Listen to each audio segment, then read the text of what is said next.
बुद्धं शरणं गच्छामि धम्मं शरणं गच्छामि। नमस्कार साथियों, स्वागत है आप सभी का एक बार फिर से मेरे चैनल द बुद्धा ब्रेन में। साथियों, आज की इस वीडियो में हम जानेंगे कि भगवान बुद्ध ने महान भिक्षुक संघ की स्थापना क्यों की, भिक्षुक संघ क्या है और भिक्षुक संघ की स्थापना करने के पीछे का उद्देश्य क्या था। तो वीडियो में अंत तक बने रहिए और यदि ये वीडियो आपको पसंद आए तो वीडियो को लाइक और शेयर अवश्य करिएगा। उससे पहले यदि आप मेरे चैनल पर नए हैं तो मेरे चैनल को सब्सक्राइब अवश्य कर लें। देखिए, भगवान बुद्ध के श्रावक दो हिस्सों में विभक्त थे, भिक्षुक और गृहस्थ श्रावक, जो उपासक कहलाते थे। भिक्षुक का एक संगठित संघ था, गृहस्थों का नहीं था। बौद्ध भिक्षुक प्रथमः एक परिव्राजक हैं। यह परिव्राजक संस्था बौद्ध भिक्षु से भी प्राचीन है। पुराने परिव्राजक ऐसे लोग थे जिन्होंने पारिवारिक जीवन छोड़ दिया था और इधर उधर घूमते रहते थे, जिनका एक जगह से दूसरी जगह जाने का उद्देश्य था भिन्न भिन्न आचार्यों तथा दार्शनिकों से मिलकर सत्य का पता लगाने का प्रयास करना, उनके प्रवचन सुनना और नीति, दर्शन, प्रकृति तथा रहस्यवाद आदि विषयों पर उनसे चर्चा करना। कुछ पुराने ढंग के ऐसे भी परिव्राजक थे, जब तक उन्हें कोई दूसरा गुरु न मिले तब तक किसी एक गुरु की अधीनता में रहते थे। कुछ दूसरे थे जो किसी को अपना गुरु नहीं मानते थे और अकेले ही रहते थे। इन पुराने धर्म के परिव्राजकों में कुछ स्त्रियां परिव्राजिकाएं भी थी। स्त्री परिव्राजिकाएं कभी कभी पुरुष परिव्राजकों के साथ रहती थी और कभी अकेले ही रहती थी।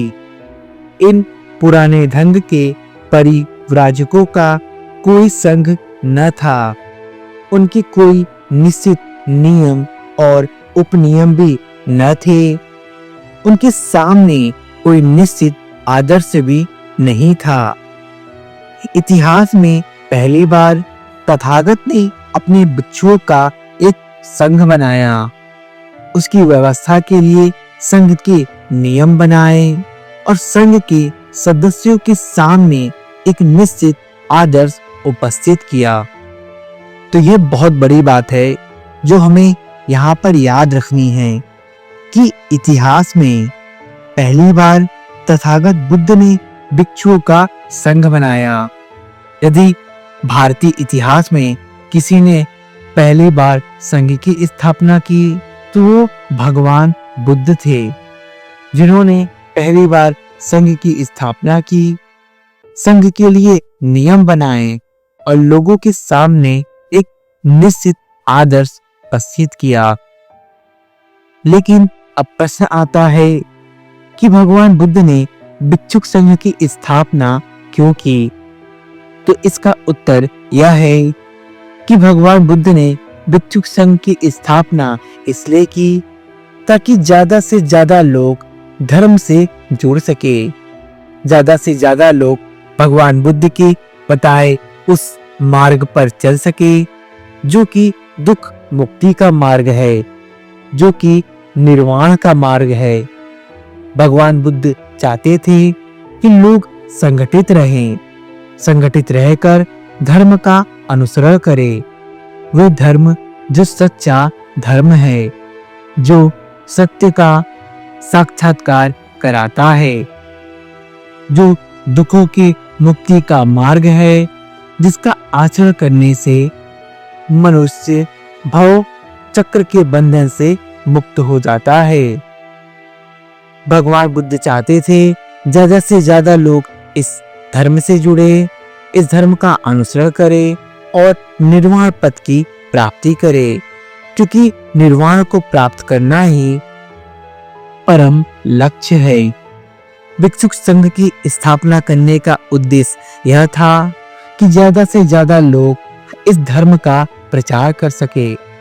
भगवान बुद्ध के संघ में जो भी भिक्षुक सम्मिलित होते थे, उन भिक्षुओं में जब भी कोई भिक्षुक अरहंत अवस्था को प्राप्त हो जाता था या फिर वो प्रबुद्ध हो जाता था, तो भगवान बुद्ध उसे एक दिशा में भेज देते थे।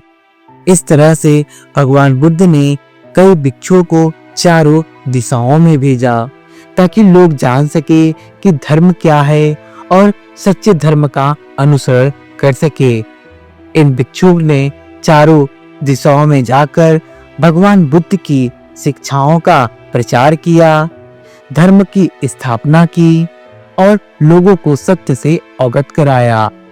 आगे चलकर बौद्ध धर्म पूरी दुनिया में फैला और असंख्य लोगों ने इस धर्म का अनुसरण करके निर्वाण पद को प्राप्त किया। तो यही कारण था कि भगवान बुद्ध ने महान भिक्षुक संघ की स्थापना की थी, ताकि ज्यादा से ज्यादा लोग धर्म से जुड़ सके, संगठित रह सके, धर्म का प्रचार कर सके और निर्वाण को प्राप्त कर सके। अब जानते हैं कि संघ में प्रवेश होने के लिए क्या करना होता था। तो देखिए, संघ का प्रवेश सभी के लिए खुला था। जाति पाति की कोई बाधा न थी, स्त्री पुरुष की कोई बाधा न थी, हैसियत की कोई बाधा न थी। जाति पाति के लिए संघ में कोई स्थान न था। सामाजिक स्थिति का संघ में कोई स्थान न था। संघ के भीतर सभी सदस्य समान थे। संघ के अंदर छोटे बड़े को निर्णय सदस्य के गुणों से होता था, न कि उसके जन्म से। जैसा तथागत ने कहा था कि संघ एक समुद्र के समान है और भिक्षु उन नदियों के समान है जो समुद्र में विलीन हो जाती है। नदी का अपना नाम होता है, अपना पृथक अस्तित्व रहता है, लेकिन जैसे ही नदी समुद्र में प्रवेश करती है, न उसका कोई पृथक नाम रहता है और न कोई पृथक अस्तित्व रहता है, क्योंकि वह सबके साथ मिलकर एक हो जाती है। यही हाल संघ का है। जब एक भिक्षुक संघ में प्रवेश करता है, तो वह समुद्र के जल की तरह अन्य सबके साथ मिलकर एक हो जाता है। तथागत ने कहा, उसकी कोई पृथक जाति नहीं रही, उसकी कोई पृथक हैसियत नहीं रही, जो संघ में प्रतिष्ठित हो गया है। संघ के अंदर यदि कोई वर्गीकरण था, तो पुरुष स्त्री की दृष्टि से था। भिक्षुक संगठन पृथक था और भिक्षुणी संगठन पृथक था। संघ में प्रवेश पाने वाले के दो वर्ग थे, श्रामेण तथा भिक्षुक। त्रिशरण तथा 10 शीलों को ग्रहण करने से कोई भी बालक श्रामेण बन सकता है। त्रिशरण क्या है? मैं बुद्ध की शरण ग्रहण करता हूँ, मैं धम्म की शरण ग्रहण करता हूँ तथा मैं संघ की शरण ग्रहण करता हूँ। यही 3 शरण है। 3 शरण के साथ ही साथ उसे पंचशील भी ग्रहण करना होता है। तो पंचशील क्या है? मैं प्राणी हिंसा से विरत रहूंगा, यानी कि मैं प्राणी हिंसा नहीं करूंगा, मैं चोरी नहीं करूंगा, मैं अब्रह्मचर्य से विरत रहूंगा, मैं झूठ नहीं बोलूंगा तथा मैं नशीली पेय पदार्थों से विरत रहूंगा। ये पंचशील है। साथ ही साथ उसे 10 शील भी ग्रहण करने होते हैं, जैसे कि मैं विकार भोजन से विरत रहूंगा। अब ये विकाल भोजन क्या है? भगवान बुद्ध ने कहा है कि दोपहर 12 बजे से लेकर रात के 12 बजे का जो समय होता है ये विकाल समय रहता है।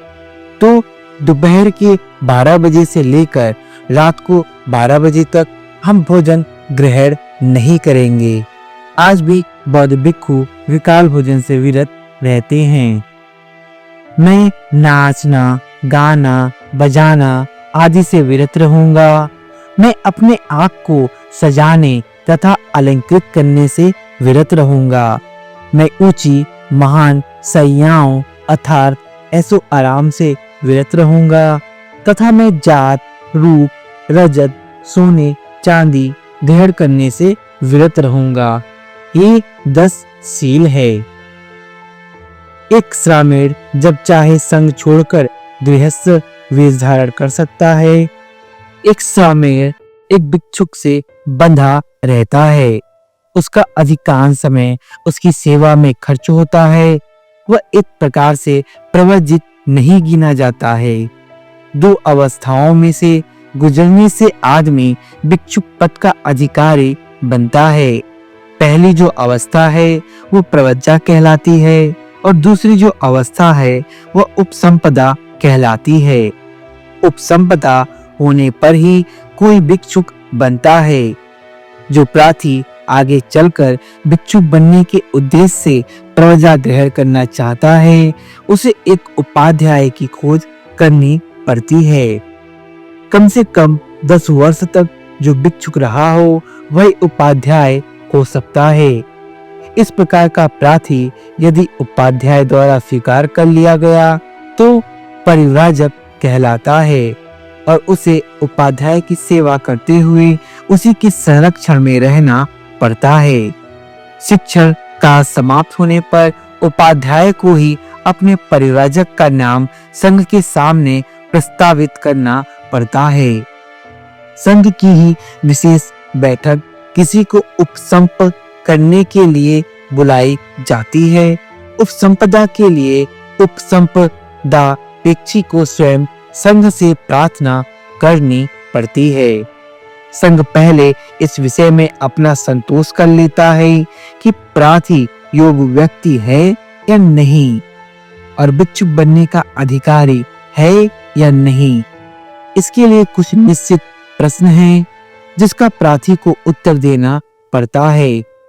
संघ के अनुमति देने पर ही उसे उपसंपदा मिलती है और वो भिक्षुक बनता है। भिक्षुणी संघ में प्रवेश पाने के नियम भी बहुत कुछ हैं। वे ही वह है जैसे कि भिक्षुक संघ में प्रवेश पाने के नियम हैं। तो आप सभी ने देखा और जाना कि भगवान बुद्ध ने महान भिक्षुक संघ की स्थापना क्यों की। भिक्षुक संघ की स्थापना करने के पीछे का उद्देश्य क्या था और भिक्षुक संघ में प्रवेश पाने के लिए क्या किया जाना चाहिए। क्या करने से कोई आदमी भिक्षुक संघ में प्रवेश होता है। तो मैं आशा करता हूँ कि आप सभी को ये वीडियो पसंद आई होगी। यदि आपको ये वीडियो पसंद आई तो कृपया वीडियो को लाइक करें, मेरे चैनल को सब्सक्राइब करें। मेरे साथ मेरे चैनल द बुद्धा ब्रेन में बने रहने के लिए आप सभी का धन्यवाद।